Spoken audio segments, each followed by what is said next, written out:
You're watching Saturday Anime on the Sci-Fi Channel.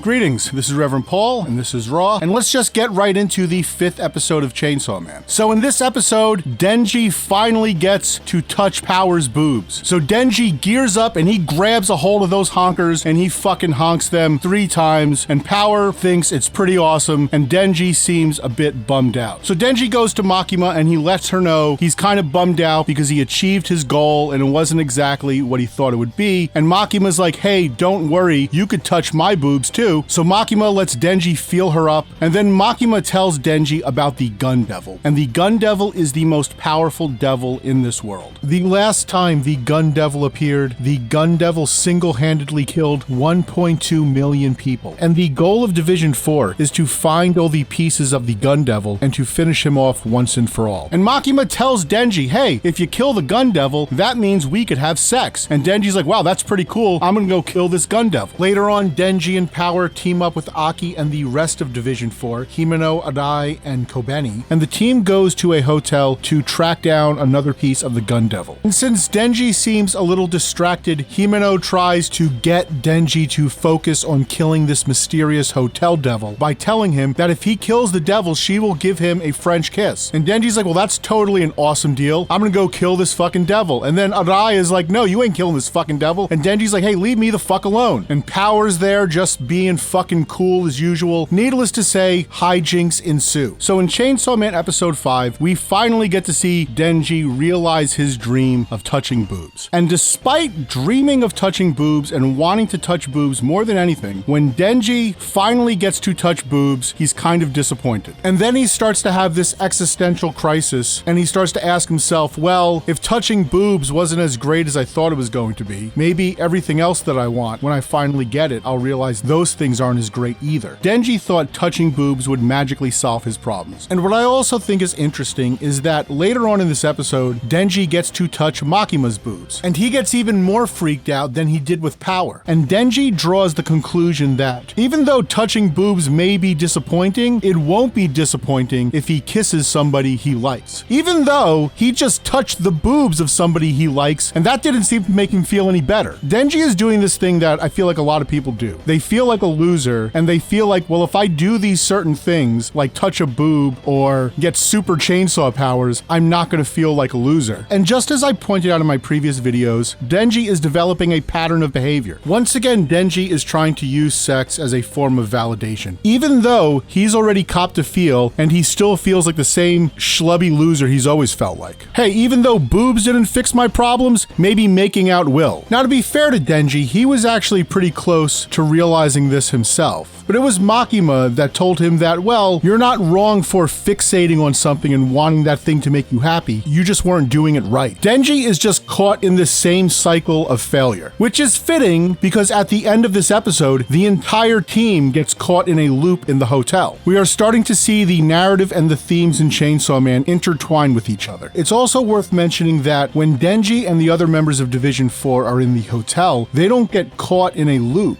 until they reach the 8th floor. And the reason I point that out is because in a lot of cultures, the number 8, because it's basically made of a series of connecting loops, has often been considered a symbol of infinity. And this is an idea that will be expanded upon in the next episode. I also think it's worth talking about how cool the animation in this series has been so far. Obviously, the fight sequences have been great. They've really delivered on a lot of carnage and gore. But I think the best thing I could say about the animation in this show is that there are times where I completely forget it's CG and I just feel like I'm watching any 2D anime. I think that's a testament to the quality of the animation, and I think it's also a testament to the storytelling, the fact that the story of Chainsaw Man really draws you into its world. I think the flashback sequence of the 2 kids is a really great example of how even the subtle animation in the series is really great. The dynamic between the 2 brothers playing in the snow, for me, was very reminiscent of Grave of the Fireflies. And it's a very simple scene, but it is very effective in establishing the relationship relationship of these two siblings in very simple ways. Now, I'm not done psychoanalyzing Denji, because I think it seems pretty clear that Denji doesn't really know what the fuck he wants or how the fuck to get it. He's a really confused dude. And he talks about how disappointing it was to touch Power's boobs, but if it was really that bad, I would reckon he would not have cashed in all 3 fucking squeezes. As I mentioned in my last couple of videos, Denji really seems to be in denial with his feelings about Power. How can you not like touching Power's boobs? Power even stuffs her bra to make sure there is added softness for the squeeze. That's a thoughtful woman. Once again, there's a lot of important subtext in these boob sequences. I'm not just being a weirdo for talking about them. I mean, I'm certainly a weirdo, but it's not,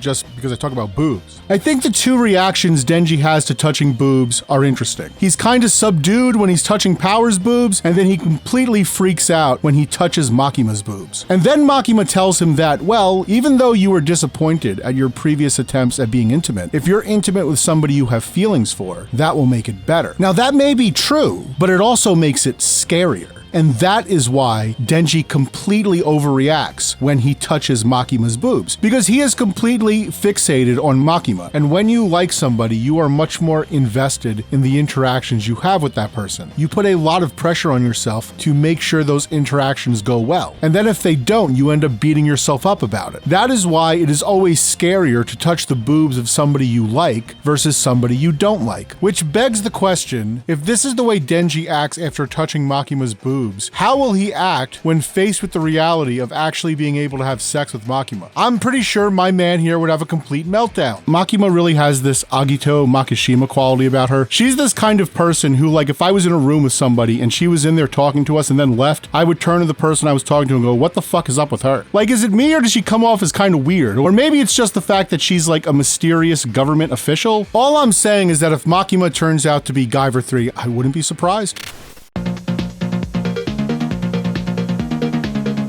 This week's question comes from Mojama, and Mojama writes, have you ever read the Italian erotic horror comic Druna by Paolo Serpieri? It was published in heavy metal back in the day, and was recently rebooted with Serpieri passing on the torch to younger artists. I've been meaning to get back to illustration and feel inspired by that comic, and your channel of course, and want to try my hand at making erotic comics. What would be your advice on how to get ideas flowing and how to go about promoting them? The PC culture in the industry today still frowns at sexy stuff, so how do you get over that? Thank you, Mojama, for sending me a question. Yes, I have heard of Druna. I think it's a really cool comic. Druna and Lorna by Aspiri are like my 2 favorite sci-fi heavy metal chicks. Druna is a cool series because I guess it's almost like a mixture of Den and Barbarella. It's sci-fi fantasy, but it's got a lot of different stuff going on. It's got post-apocalyptic elements to it. It's got space adventure fantasy elements to it. It's got body horror to it. It's a very cool series. It kind of reminds me of Masamune Shiro's Ghost in the Shell, in the sense Druna is this kind of erotic horror fantasy, but it's also a very interesting, thoughtful science fiction story. There's plenty of fan service in there, but the sex scenes all serve the plot, and they're almost kind of allegorical for the things that are going on. And that's a quality I feel like you also see in Ghost in the Shell. And Serpieri is a really great artist. I love how curvy his women are, and his style really is perfect for Heavy Metal Magazine. It's a stylized realism that complements both the realistic and fantastical elements of the story. I also love Serpieri's layouts. All of his page layouts are basically variations of Kirby and Ditko's 6-panel grid. And when you look at Serpieri's pages, it really shows you how versatile that 6-panel grid could be, because Serpieri never uses any splash pages, but he is able to convey all of his establishing shots and all of his geography, and he is able to build his world in these little panels. And it really speaks to what a great artist he is, because I feel like a lot of artists have this problem when they're drawing comics, where they'll kind of draw their characters in first and try to fit their backgrounds in later. But Serpieri's backgrounds are a part of his compositions. But yes, Druna is awesome, and I'm glad to hear that it's making a comeback. As for what advice I would give you in terms of getting started as a erotic comic book artist, in terms of finding inspiration to create your comics, I guess the thing that I would say is that the thing that I've learned is that the creative process is not glamorous. It's just you sitting in a room by yourself drawing. And there's a quote by Stephen King that I always think about, which is, writers write even when they don't want to. And the thing that you're going to find as an artist, especially if you want to be a professional artist, you're going to have to figure out some way of just getting the creative juices flowing, whether they are there or not. And the best way to do that is to just act as if, just start drawing. That's it. Like, don't sit in a room waiting for like creativity to spark you. Just sit down and start drawing. And when you start drawing, the inspiration will come. So my advice to you is that if you want to start drawing your comic, the best way to do that is by start drawing. As for like this overly PC culture, don't worry about it. Don't worry what other people think. Don't worry if other people judge your work. Just draw anything you want to draw. The great thing about social media is that it gives everybody the opportunity to build an audience and distribute their work. So even though in terms of like mainstream society, they may frown upon sexy work, you could still build an audience through YouTube or through TikTok or whatever social media you like, and you could sell your work that way. Also, Heavy Metal Magazine still takes submissions. I think it has to be at least 8 pages. There's nothing stopping you from writing a 15-page erotic comic and submitting it to Heavy Metal. The best way to be the thing you want to be is to just be it. So I want to thank you, Mojama, for sending me a question. And if you have a question, you can send me an email at studiochojin@gmail.com. Make the subject raw, and I will happily read it on a future edition of the show. And if you send me a question and I have not read it yet, just send me the question again and let me know I didn't read it, and I will also read that on a future edition of the show. So that wraps up this week's edition of Studio Chojin Raw. Next week, I will be back talking more about Chainsaw Man, and at the moment, I am currently working on a Perfect Blue video, so that's coming out soon. So with that said, this is Reverend Paul saying, until we meet again.